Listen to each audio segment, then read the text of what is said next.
When a hunter vanishes without a trace, speculation as to what could have happened is wide-ranging. Hunters are armed individuals that usually have some knowledge of outdoor survival. These factors tend to give hunters a better chance of living through a situation where they are lost, as opposed to the typical day hiker who might go missing in a park. However, the cases presented here will show that a firearm and experience are no match for the wilderness and the seemingly unexplainable forces that reside therein.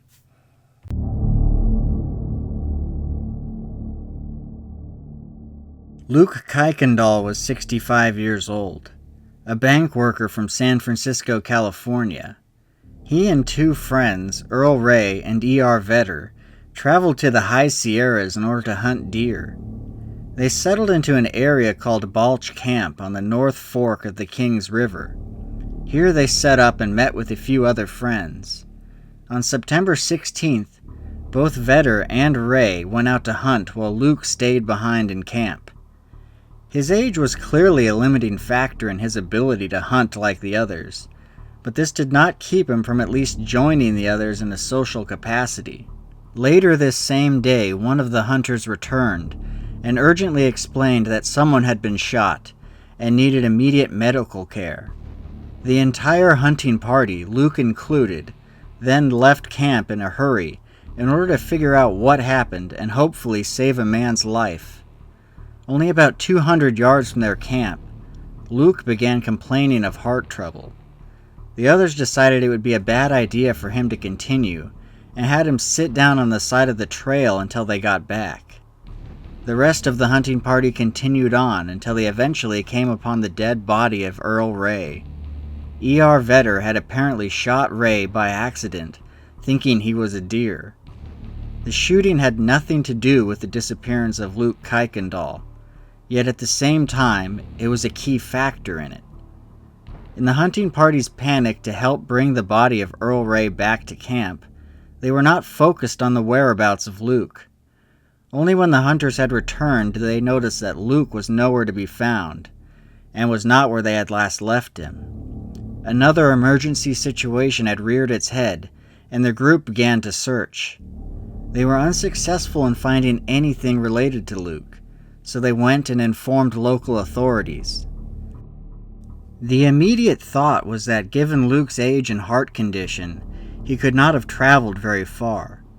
Both ground and air searches were performed with no results.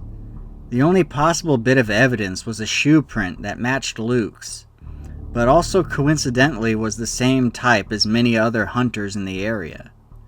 Luke's sons heard of their father's disappearance and joined the search, offering a reward for anyone who was able to find him. They had differing opinions on how far they thought their father could travel on foot, one thinking he could not move at all in the mountains, while the others claimed he had a reasonable mobility despite his age. They all agreed that if he had lost his glasses, he was practically blind. Being that he was last seen only 200 yards from camp, no one could understand how he had gotten lost in the first place. The absolute lack of evidence in the disappearance of Luke Kuykendall spurred one newspaper to describe the searchers' feelings on the subject. Quote, "The searchers said that Kuykendall apparently vanished as if he had sunk into the ground, no trace of him having been found in a month's minute, and widespread search in the vicinity of the hunting camp from which he vanished." End quote. Considering the circumstances of this disappearance, their feelings are understandable. This incident is especially unusual in that one tragic event led to another. Had Luke not been left alone on that trail, he likely would not have disappeared, and to this day, no evidence of his whereabouts has ever been found.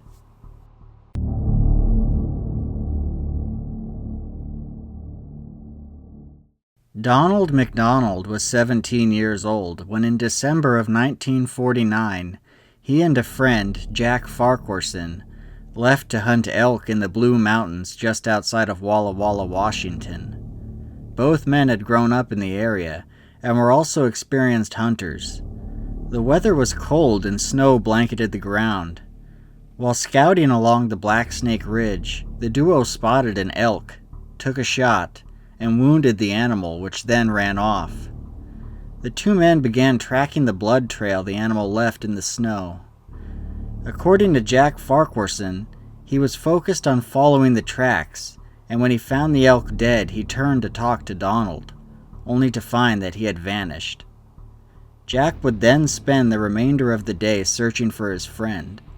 Finding nothing, he began to trek his way back to town in search of additional help. By the time Jack made it to the county sheriff's, he was half frozen and suffering from frostbite to his feet. Authorities brought together over 100 experienced volunteers to conduct the difficult search, as weather in the area only continued to worsen, with up to 6-foot snow drifts. Days would pass with no success in finding any clue as to Donald's whereabouts. Dog teams would also find no success.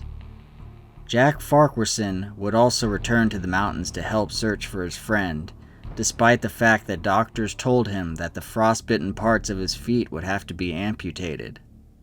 The complete lack of clues led authorities to further question Jack about the events surrounding Donald's disappearance and the inexplicable way he described it.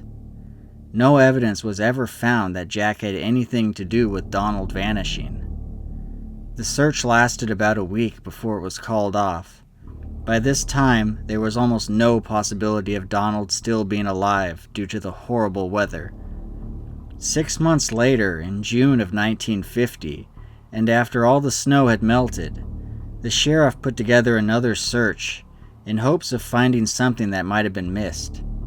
Unfortunately, the 3-day search turned up absolutely nothing, leaving Donald's case at a dead end. Nothing of him has ever been found, and that is in some ways the strangest part of his case. In the many years following his disappearance, nobody has stumbled across his rifle, boots, or clothing, items that would decay much slower than a body itself. It is unusual for someone to vanish so completely as Donald did, especially considering he could not have traveled far in that frigid weather.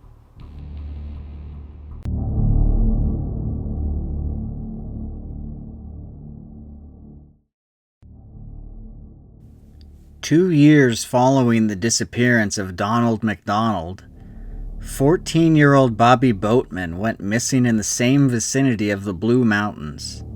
Like Donald, Bobby was on a hunting trip and was joined by 4 other men. Also like Donald, Bobby's disappearance was very sudden. He was last seen by others in his group walking along a ridge.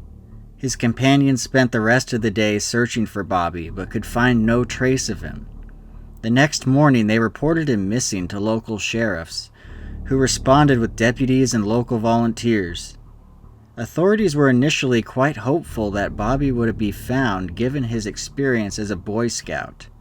However, heavy snows and rains hindered search efforts and made it impossible to find any fresh tracks. Nevertheless, as many as 100 people turned out for the search, including a number of prisoners from a local penitentiary and a number of planes. Only a few legitimate clues were ever found, the first being a crude Boy Scout directional sign pointed downhill. Authorities believed that if it was made by Bobby, that perhaps he was following a creek, which would eventually lead him to the nearest town. Later on, searchers found fresh gum wrappers that were a brand Bobby was known to have been carrying. Near these, they also found an additional Boy Scout sign which meant stop and help. All these clues apparently pointed to the fact that Bobby was lost and alive. This being an important point because theories at the time were already being floated around that perhaps Bobby had been accidentally shot and buried by a hunter. Unfortunately, these clues would be the last anyone would find during the initial search, which was called off after over a week spent on the cold, snowy mountainsides. A year later, a group of searchers looking for a different missing person would stumble across a hunting knife that belonged to Bobby. The item was found in a place called Box Canyon, an area typically considered impassable due to the cliffs and underbrush. Authorities theorized that perhaps Bobby had attempted to enter the canyon, but fell and drowned within the creek at the canyon's base. The possibility that the knife was thrown into the area was also considered. After this, it would be another 4 years before there would be a new break in the case. A group of hunters came across a rifle and a red hat, which they promptly turned into the local sheriff, who was able to positively identify the items as belonging to Bobby. This new evidence instigated a renewed search where Bobby Boatman's remains were discovered around 100 yards from the place that his rifle and hat were found. His body had been apparently buried beneath the roots of a tree, and at some point was partially exhumed by wild animals. The odd location of the remains baffled authorities, who began seriously considering foul play. A coroner's jury inspected the remains but could not determine the cause of death. This is not altogether surprising considering only bones were left at this point. The idea that Bobby was killed and buried by other hunters doesn't seem to add up when considering all the evidence. The supposed killer would have had to go to great lengths to bury the body underneath a tree, but then end up leaving the rifle and hat lying on the ground relatively close by. Were it not for those items, Bobby's remains would likely never have been found. Additionally, the Boy Scout signs and gum wrappers found on the ground during the initial search would seem to indicate that Bobby was alive and lost for at least a while. This seems to rule out foul play on behalf of the hunters who were with Bobby when he disappeared. One of the more peculiar aspects of this case has to do with the location of where Bobby's body, rifle, and cap were found in relation to where his knife and sheath were discovered. His body was found in Godman Spring, the location where he disappeared, whereas the knife was found in Box Canyon, about 5 miles away and over mountainous terrain. How did his knife get there? Authorities considered the possibility that someone could have thrown it in the canyon, but if this person was trying to hide evidence, then why carry this knife 5 miles and throw it into a canyon? Why not bury it like the body? Why take the knife and leave the rifle and cap? Clearly, this case has many unanswered questions. The totality of the facts in Bobby Boatman's case don't seem to add up. Perhaps there is a simple answer to the strangeness that seemingly surrounds this case, but we will never know what it is.